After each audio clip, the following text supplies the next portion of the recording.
Faith or fate. They sound almost the same, whispered in one breath, but they take you in entirely different directions. One calls you to act, the other teaches you to surrender. One brings light, even in the dark, but the other leaves you in shadow, even under the sun. We often say, "It's fate."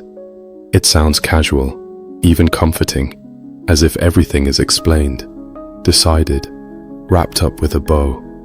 Fate has become a convenient word, a way to justify not trying again, not changing careers, and not speaking your truth, not loving when it's scary, not living when it hurts. But that's the real tragedy, believing that nothing can change, that your name is already written into someone else's script, that you're just following a line someone else drew without you. Sometimes we do need comfort. We lose, we're betrayed, we mess up, and in those moments, we want to believe it was meant to be, that there was some higher reason. That's the shadow side of fate. It helps you survive. But that kind of belief comes at a cost. First, you accept what is. Then, you stop acting. Then comes silence. And one day you wake up and realize, you don't care anymore. Fate isn't freedom.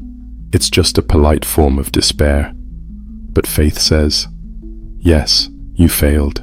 Yes, you're hurting, but still can take one more step. Faith isn't a formula. It's fire. It's the decision to move forward, even when you see nothing ahead. To walk like there's light, even when all you feel is darkness. Everything is possible for the one who believes, said Jesus.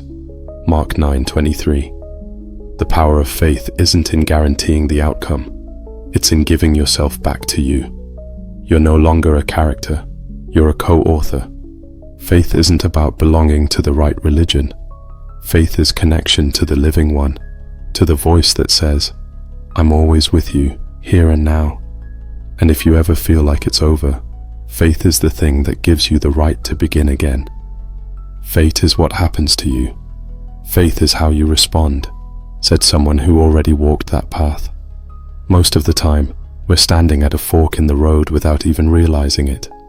Not between good and evil, but between unconscious living and conscious choice. Between it happened to me and I choose. That's where the real line is drawn, not between believers and non-believers, but between those who've given up and those still searching for meaning. Yes, both faith and fate are ways to explain life, to find something solid in the chaos, a map, a reason. But here's the difference. Fate often leads to submission, faith to freedom. Fate settles, faith moves. Fate is an anchor dropped to the bottom. Faith is a sail raised in still waters. Both can give you a sense of meaning. But if faith gives you the strength to move forward, even in total darkness, fate often takes away your will, your hope, and the value of life itself. So choose not what's easier. Choose what's alive. Choose faith. Choose me.